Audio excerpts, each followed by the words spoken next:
President Bongbong Marcos's alleged role in the flood control scandal is again under scrutiny. This after a supposed exchange of text messages allegedly showing former Palace Undersecretary Adrian Bersamin as his bagman. A lawmaker now urges the Senate Blue Ribbon Committee to investigate. Let's get on point with Caloocan City 2nd. Pero bago po mangyari ang mga ganyang klaseng usapan, ulitin lang po natin mga kababayan, baka naman pwede mag-subscribe na po kayo kasi sa mga nanonood, 52% hindi nakasubscribe. Pero alam nyo nakita ko yung statistics medyo umaangat na po ito. Marami na po ang nanonood na nakasubscribe. Pero kung maaari pa, yung iba pa, yung remaining na nanonood, baka naman pwede tayo mag-subscribe. Okay, ito na nga. District Representative Edgar Erice. Congressman, maraming salamat po uli sa inyong oras. Good evening. Malaki to, bago, Yes. dahil may text messages, meron daw CCTV. Just for context, I was able to speak to Congressman Tino during agenda, but for those who might not have seen it, watched it, Congressman Edgar Erice is also part of this group that was informed of this alleged text message between Undersecretary Adrian Bersamin, who was the PLLO, the liaison officer, and President Bongbong Marcos. I'm going to start again from the beginning, Yeah. Congressman, I hope you don't mind. So your point of view, ano ho ba, paano to? Who, what, when, where, how, why? How did it all work? Thursday yun Thursday, I was called by Congressman Libiste. Sabi niya kung pwede kayo mag-meet sa Makati.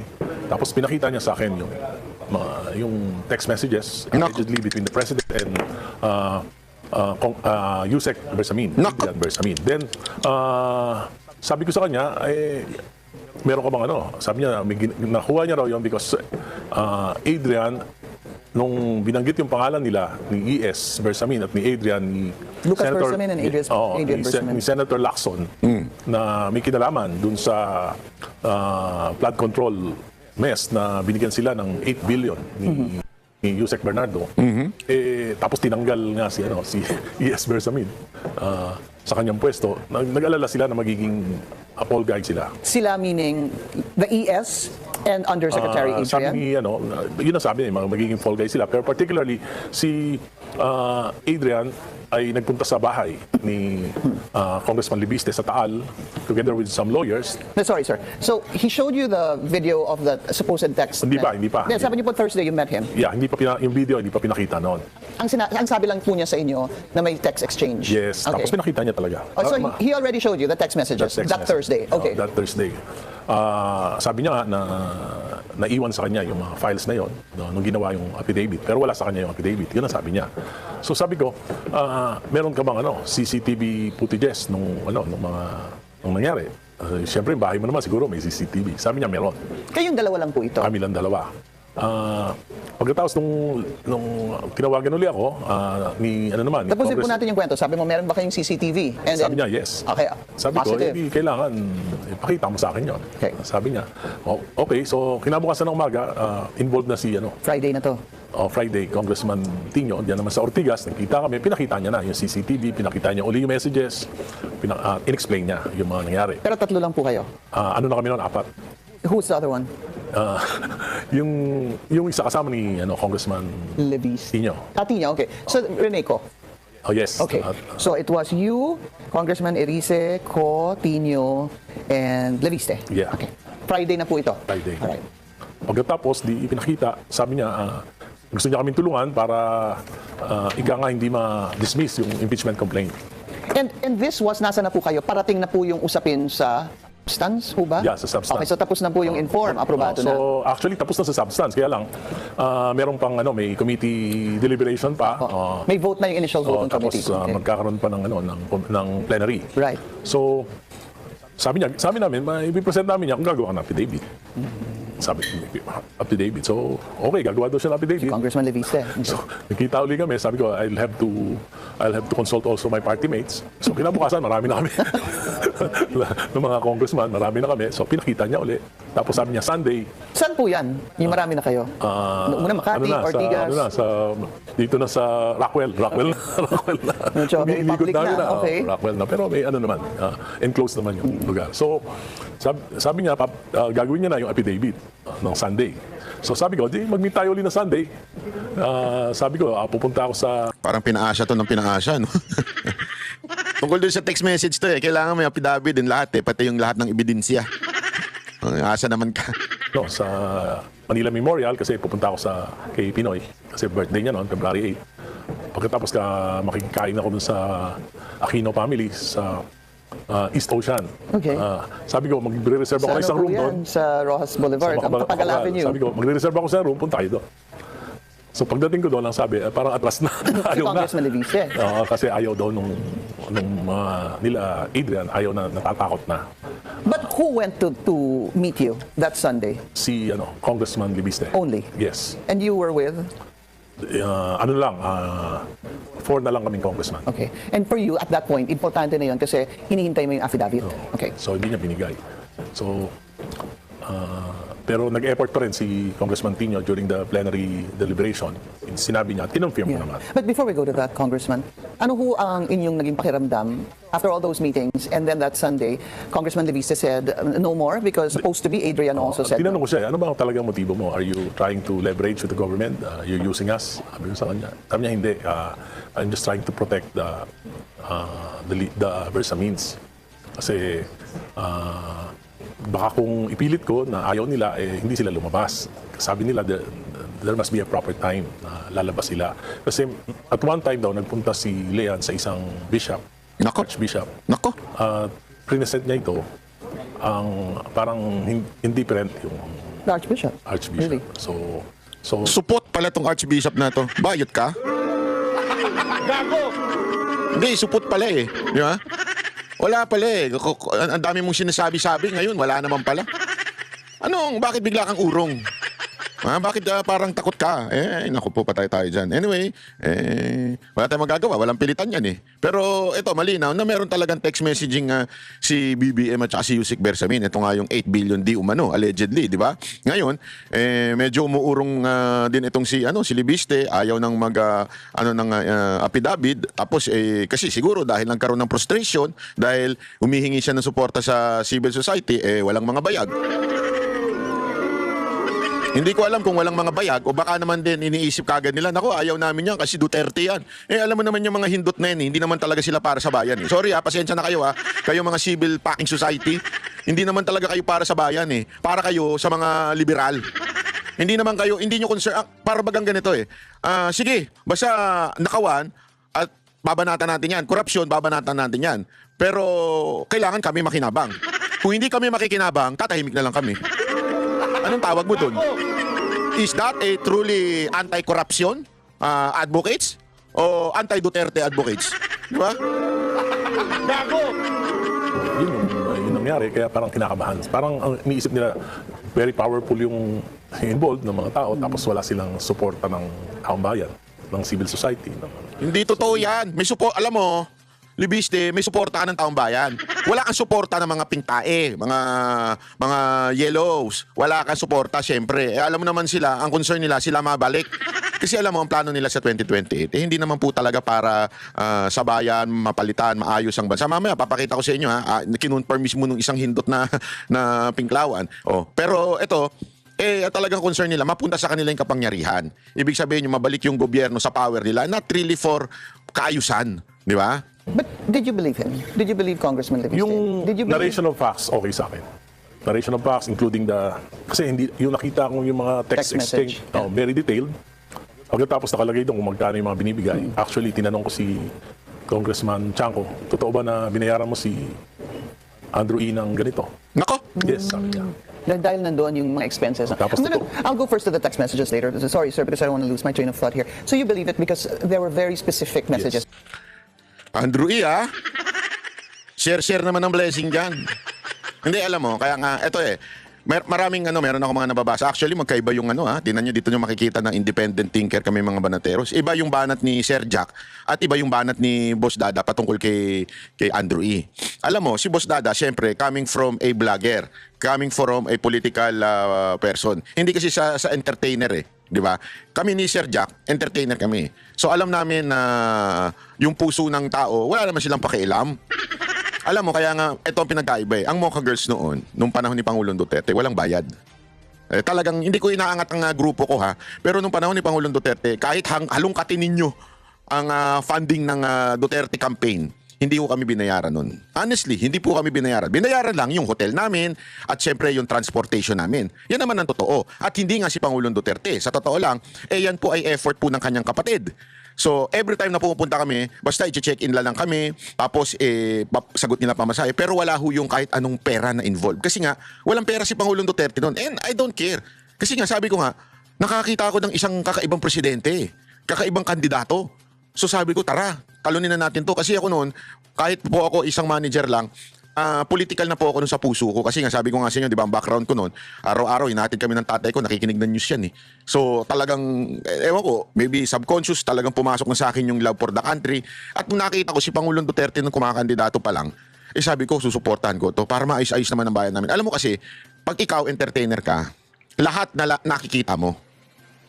From politicians na mukhang malinis sa labas pero ang dumi-dumi naman, at the same time meron ka rin makikita ng mga krimen sa gabi kasi panggabi tayo di ba? O makikita mo 'yan, yung kaguluhan, mga frustration sa tao, maano namin 'yan kasi nandoon kami sa ground, di ba? So alam namin na noon, tangina talagang palubog na tayo nung pinklawan time, yung panahon ni Pinoy, yung mga dilawan pa pala. Hindi pa pala sila pink. Pinandirihan din kasi nila yung dilaw Kaya sila nagpalit ng pink Yung mga dilawan di ba?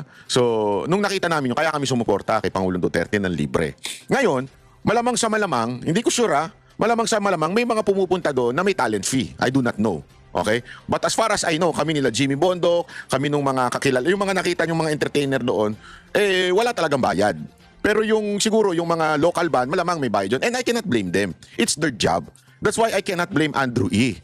It's his job. Ano ibig sabihin nun? Tinrabaho lang niya si Marcos. Binudol lang din niya. Hindi, in a way, hindi ko sinabi scammer si Andrew E. In a way, binudol din niya. Kasi para bagang parang, okay, ikakampanya kita, pero bayaran mo ko. Di ba? Ang dami niya during election, yung mga vlogger na mga influencer na nagsusuot ng damit ng mga party list. Tangina, laki ng bayad dyan.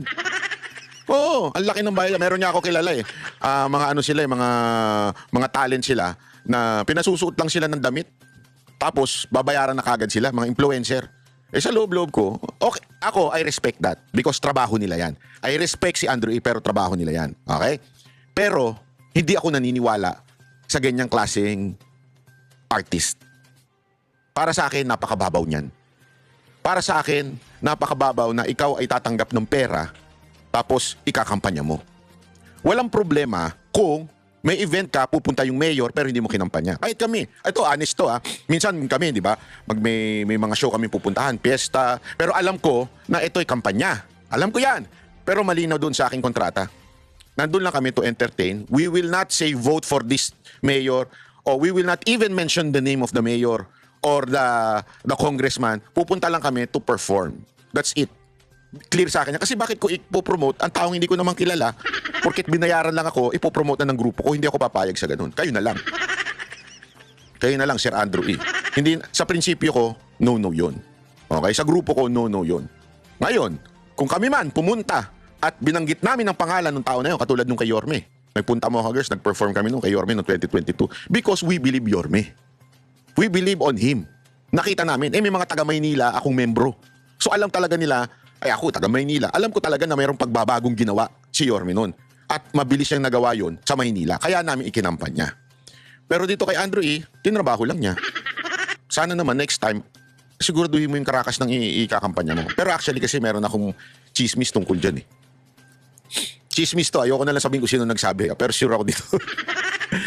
Ang talagang time na yun, ikakampanya lang ni Andrew E. si BP Sara Duterte. Yun ang kwento sa akin. Siya lang talaga. Kinuha siya ni BP Sara Duterte kasi kung maalala ninyo, bago magsimula yung campaign, bago sila mag-file ng candidacy nila, may lumabas ng kanta ni Andrew E. Na para kay Inday Sara Duterte. Si Inday Sara Duterte talaga ang kinakampanya na. Kaya lang, at that time, nandun na rin naman siya. Double whammy na yun. Naniniwala siya kay Inday, kinampanya niya ng libre. Pero dahil sa nandun na rin naman siya, bayaran mo na ako, Marcos. Yun ang parang nangyari. Kung paniniwalaan natin itong sinasabi ni Iris Pero para sa akin, medyo sana next time, sa mga artist dyan, siguraduhin nyo naman, kilala ninyo yung ikinakampanya ninyo kasi nakakahiya. Oo, sabihin na natin, trabaho ninyo yan. Okay, pero wag nyo naman trabahuhin ang bansa natin. Yun lang sa akin. Wag nyo gawin trabaho ang bansa natin. This is a serious matter. Our country is a serious matter. Especially the president. So, Huwag ka namang magpagamit sa presidenteng o sa tao, sa politiko na gusto magpresidente, hindi para gusto ayusin at mamuno, hindi para bawiin yung mga nawala sa kanila. O kaya naman, para mangurap. Huwag sana tayong pumayag sa ganun. Huwag naman natin, sabi nga negosyo o bayan? Yan ang tanong ko sa iyo, Andrew. Negosyo o bayan? Siguro naman next time, wag mo nang gawin yan. Tungkol sa tax And exchanges. there are other matters na diniscuss na hindi naman related sa Yeah, that's where I want. I mean, apart from this, what else made you believe him? may mga ayoko na lang banggitin ngayon kasi may involved pang ibang mga tao dun sa although hindi naman damaging pero Such as? mga issues, mga national issues. Naku, So wag na lang siguro. dami. Because of that, hindi lang kasi pera, may nakita ko kayong may realidad talaga dun sa mga text message na nangyari. And then sabi mo nga, tinanong mo si Congressman Toby, he was the campaign manager of the Allianza then, kung binayaran nila si Andrew Inang. So, Tapos tinanong ko, totoo ba na binigyan niyo yung mga senatorial candidates? No? Totoo naman, sabi niya totoo. Pero hindi naman daw dumadaan sa kanya yung pera. Ayaw niya raw dumaan sa kanya yung pera. Basta siya lang nagtuturo kung kanino. Naku, maganda to. Take note. Sino ba yung mga senatorial candidate niya noon? Lacson! Soto! Alam na this. Alam na this, kaya naman pala. Alam na this. Kanino bibigyan sa campaign. Kasi baka daw pagdudahan siya kasi nga ayaw niya raw ng gano'n. Pero hindi niya naman daw alam kung anong source ng yeah, pera. I was gonna go there Yeah. because maybe to some, it is quite normal. Normal. To others, it's not very normal. Kasi minsan sinasabi, hindi naman kami binigyan ng aming partido. Yung iba naman sinasabi, hindi sinasabi, pero alam naman nating nabigyan. So that does not make the story completely true. Yes. Except for the other part Kasi sabi of ko, the text totoo bang ganito ang messages. amount ang binigay mo? Yeah. Totoo. Tinawaran ko pa nga yan. Mukhang di na alam. Sabi sa akin. Alam mo si Toby. But, Mabiro din yun. when you were saying about, so you believed it because of the context, what was included Yes. in the text messages, you said something a while ago that medyo nagkaroon po kayo ng konting concern dahil baka the congressman was using it as a leverage Yes. against Tinanong ko sa the kanya, government. sabi ko, may problema ka ba dyan sa negosyo mo, sa solar? Sabi niya, wala. I can defend myself. I'm not afraid for my safety. I'm afraid for Adrian. Parang gano'n.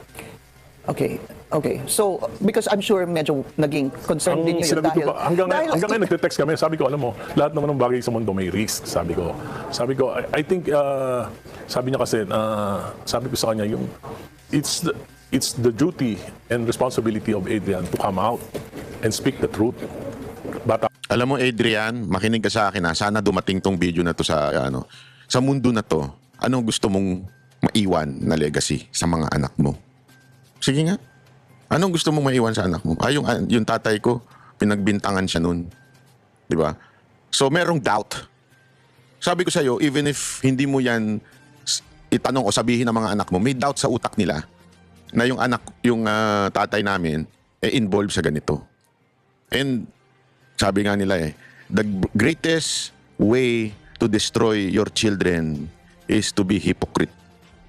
Ano ibig sabihin? Teaching them to be good, teaching them to be nice, but you are doing a different thing. That's hypocrisy. That's actually destroy these people. Itong mga children na ito, itong mga kabataan. Kaya nga ngayon, ang daming Gen Z na walang kwenta. Kasi nga, yung mga magulang, preachy, mga magulang, feeling makabayan, pero they're doing different thing pag nasa private na po sila. Naiintindihan mo? So, ibig sabihin, eto, kahit hindi pa napapatunayan, kahit pagbibintang pa lang, pero ilang tao na nagbanggit sa pangalan mo. So, whether you like it or not, subconsciously or consciously, yung mga anak mo may pagdududa na sa'yo. Hindi lang nila sinasabi sa'yo yan. Pero sigurado ako may pagdududa na sila sa'yo. So, anong gusto mo? Yung may pagdududa sila sa'yo o lumabas kang bayani? Kasi, one way or another, mawawala ka sa mundo na to. Diba? Anong gusto mong maiwan? Yan ang laging importanteng maunawaan natin. Anong gusto nating maiwan sa tao? Yung tumayo ka sa tama? O namatay ka ng mayaman dahil sa korupsyon? Hindi again, madadala niyo po ba yan sa kabilang buhay? Kasi may mga ganitong pilosopo Pag gumawa ka ng masama, di ba, magkakapera ka. Hindi ko sinasabing ganito siya ha, pero sinasabi ko may ganitong klaseng prinsipyo yung mga tao. Wala na akong pakialam dyan kung anong sabihin nila sa akin. Importante na kapag ipon ako, meron akong may iwang pera sa mga anak ko at sa aking pamilya. That's the easiest way to destroy your children and your family. Bakit? Yung pera, hindi naman nila pinagpaguran. Hindi naman nila yan masasabing deserve. So ano ibig sabihin nun? eventually mawawala yan because you did not train them. Ang ginawa mo, inabot mo lang yung perang pinagpaguran mo. And kaya napapasa yan. So pagdating ng panahon, magiging mahinang nila lang yung mga anak nyo dahil nga pinasa lang natin yung kayamanan. Pero kung pinagtyagaan ninyong magtrabaho yan at hindi kayo nagpasa ng mana, okay? Ang tinuro ninyo ay yung karakter, values sa buhay. Mabubuhay at mabubuhay yan. More than sa kaya mo. Tandaan mo yan. Actually, maniwala ka sa akin dahil I experienced that. Pag ang isang tao hindi lumaki sa hirap, paglaki niyan, kahit mayaman yan ngayon, mahirap yan. Bakit? Mauubos yung pera eh. Hindi mo siya tinrain. Yung karakter niya hindi na-develop. Yung values niya hindi na-develop. Kaya tuloy, pagtanda, wala. Walwal sa pera. Di ba? Pero isipin mo na lang, kung ikaw yan, ginamit mo sa tama yung pera, tinraining mo sila, pinrovide mo yung dapat mong i-provide na training, tapos nakita nila na meron kang prinsipyo, meron kang dangal, meron kang integrity, bit-bit nila yan. Sila rin magkakaroon nun, maa-adapt. Ang mga kabataan, hindi po yan natuturuan through verbal. Antitigas ng ulo ng mga kabataan ngayon, lalo na sa time of social media. You can only teach this youth through your life. Yusek Bersamin, eto sa'yo na to. Kanina sa pangkalahatan yun, eto sa'yo na to. Kung merong pagdududa, yung mga anak mo dahil nabanggit kang paulit-ulit hanggang ngayon nababanggit ka na ikaw ang parang quote-unquote middleman. Yan ang sinasabi nito nila Erice at saka nila Libiste para saka si Tinyo pala. Kung nababanggit ka at meron kang ganyang questionable sa buhay mo. Di ba? Ano na lang iisipin ng anak mo, ng pamilya mo, kamag-anak mo? Ang Bersamin, ano yan? Ganito yan. Tatatak na yan sa kasaysayan ng buong mundo. Ang isang Bersamin ay ganito. Do you like it that way? The doubt that people are looking at you? Hindi ba mas magandang maging bayani ka na lang? Sabihin mo totoo. Yung takot mo, let go and let God. Yung takot mo na baka may yariin sila sa'yo, o baka yung, hindi natin, kasi maraming factor eh. Pwede din naman natatakot, baka, hindi ko sinasabing meron siya, pero baka meron siyang negosyong tatamaan. Kasi ganoon ang ginawa kay Libiste eh, di ba? Tinira yung negosyo, dinikdik yung negosyo niya. Buti magaling tong batang to na i-prepare niya na yung negosyo niya legally. Kung ikaw, natatakot ka, maraming ibig sabihin yan. Baka meron kang tinatagong skeleton in your closet, di ba? Yung tinatawag na ganun. O baka naman talaga wala ka nang pakialam dahil matindi na ang pagpapalang natanggap mo. Pero gayon pa man, alam mo, one day, isang araw, sabi nga, kung yung mga katulad nila, Atty. Vic Rodriguez nilaglag, kaibigan na kaibigan, yung mga talagang dikit tulad nila Saldico nilaglag, darating din ang panahon na ilalaglag ka rin ito. Hindi matino itong presidente na to. Walang integridad to. Walang honor to. Yung mismong nagpapanalo sa kanya si VP Sara Duterte, nilaglag niya, ikaw pa. Sino ka? Ilalaglag ka rin yan in the future. Uunahan ka lang din yan. Mag-iisip lang sila paano nila sirain yung pangalan mo. Ngayon, unahan mo na. Magsalita ka na. Di ba? Kaysa yung uunahan ka, tapos tsaka ka magsasalita, iisipin ka agad nila, kaya nagsalita to kasi ginigipit na. Di ba?